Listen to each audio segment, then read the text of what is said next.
basically like this, and you can move yourself right here, and don't move, you go, when the guy moves the other way, he stretch, when he stretch it here, or you want to come one, right there. Makes a little look right here. Control, and you're going to be trying to slide the other hand right here. That's what we're trying to do.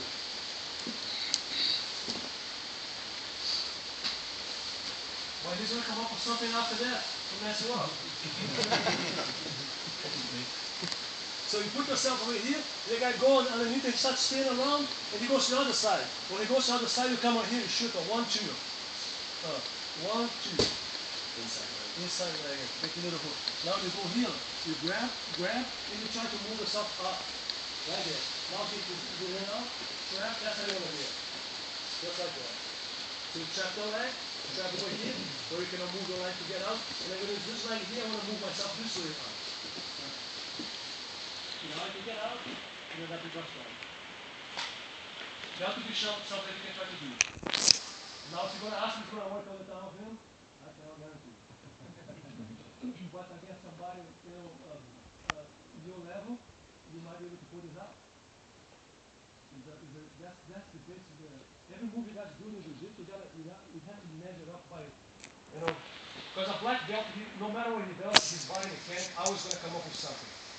Purple belt, brown belt, guys who've been on the net for a long time, they got a little tricks they're going to pull out, and he ain't going to mess up with it. But that should be something that you can try to do. Let me see you do that.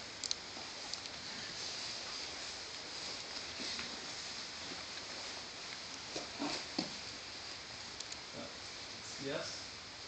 Now go under his leg with the right arm under the leg. Right arm under the leg. The other right, there you go. Now you can put the right leg on the ground. Right leg on the ground. And you can start moving towards him. That will be something you can try to do. Now, for John's part, he's got something else he can do too to mess you up. Now, John, come here, please. It's the same thing that's happening. So John's doing the same thing on me, and I see he's going, I go to the other side over here, and he goes to make a hook on my leg right there. When he makes a hook on my leg, I stretch this leg up. Now,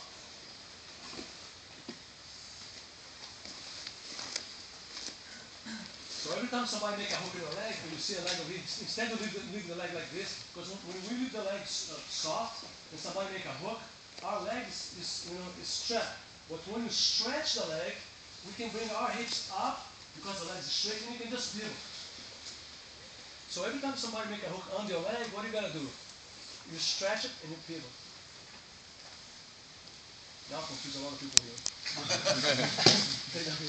Look at that. Anytime you feel this, I'm going to the other side over here, and I set the hook pull right there. If I stay here, I'm done. But if I stretch the leg, I allow my hips to move. So every time you guys see a hook coming on your leg, what you got to do? You stretch it. Now the guy who has the hook, he actually, it's very similar to the move that you just did with the butterfly.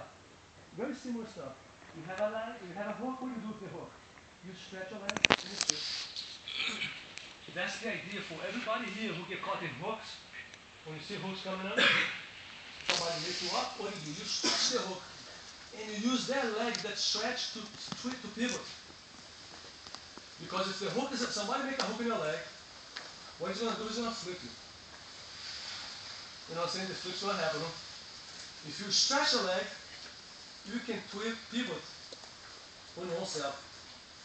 Does that make sense what I'm talking about here? Yes, sir. Now this requires a lot of practice because when we train, we want to do is exactly the opposite.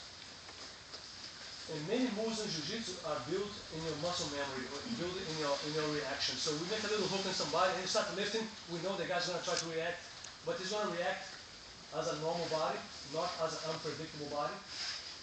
So for when you stretch it, you give it, is this unpredictable? Nobody's expecting to have a stiff leg there. So that's unpredictable, so catch us off guard. Eventually, you guys are going to put the jiu-jitsu together just like that. You're gonna know how to deal with the predictable and with the unpredictable. And that's when the beautiful jiu-jitsu start flourish right in front of you. You start to come up with tons of little tricks. Because, like I said before about the scientists, all you guys here can come up with a little trick, a little scientist. Today I saw a move with Ryan